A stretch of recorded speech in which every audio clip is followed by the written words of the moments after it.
Welcome to Cine Tales channel. ఈ వీడియోలో Kishkindhapuri radio స్టేషన్‌లో ప్లస్‌లేంటి, మైనస్ ఏంటి అని తెలుసుకుందాం. అసలు స్టోరీ ఏంటంటే, గోస్ట్ అంటే థ్రిల్‌గా ఫీల్ అయ్యే వాళ్ళని గ్యాదర్ చేసి, వాళ్ళని గోస్ట్ హాంటెడ్ ప్లేస్‌కి తీసుకెళ్ళి థ్రిల్ పంచటం Raghava alias Srinivas and Maitu alias Anupama jobs. అలాంటిది సువర్ణమాయ అనే రేడియో స్టేషన్‌కి అనుకోకుండా వెళ్ళి అక్కడ ఉన్న గోస్ట్ వల్ల ఒక్కొక్కరుగా చనిపోతుంటారు. ఎవరు ఆ గోస్ట్, ఎందుకు చంపుతుంది అనేది స్టోరీ. ఇది కామన్గా హారర్ మూవీస్లో రెగ్యులర్ టెంప్లెట్.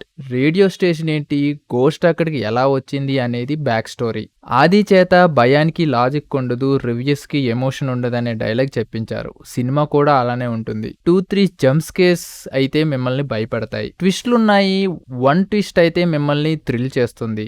మిగిలినవి ఎక్స్పెక్టెడ్ గానే ఉంటాయి. మంకీ విఎఫ్ఎక్స్ అయితే చాలా బాగుంది. శ్రీనివాస్, అనుపమ బాగా యాక్ట్ చేశారు. స్టార్టింగ్ లో ట్రైన్ హారర్ సీన్ భయపెడుతుంది. గోస్ట్ గా చేసిన మలయాళీ యాక్టర్ శాండీ మాస్టర్ జీవించేశాడు. అండ్ ఇతనికి చెప్పిన డబ్బింగ్ అయితే మూవీకి బిగ్ హైలైట్ అనే చెప్పాలి. వాయిస్ తోనే భయపెట్టారు మూవీలో. ఫస్ట్ హాఫ్ లోనే ఎక్కడా డ్రాగ్ చేయకుండా స్టోరీలోకి తీసుకెళ్లిపోతారు. ఫ్లాష్ బ్యాక్ చెప్పడానికి కొంత టైం తీసుకున్నా అక్కడక్కడ ఉన్న సీన్స్ కొంచెం లాగ్ గా అనిపించాయి. క్లైమాక్స్ ని ఎక్స్పెక్ట్ చేసే విధంగా ఉండటం మైనస్ అనే చెప్పాలి. అండ్ గోస్ట్ మేకప్ ఇంకా టెరిఫిక్ గా చూపిస్తే బాగుండనిపించింది. సినిమాటోగ్రఫీ, డైరెక్షన్ చాలా బాగున్నాయి. మెయిన్ గా డబ్బింగ్, సౌండ్ మిక్సింగ్ బాగా కుదిరింది. పార్ట్ 2 కూడా ఉంటుందని హింట్ ఇచ్చారు. చూడాలి మరి. రివ్యూ గానీ నచ్చితే please like, share, comment and subscribe to Cine tiles.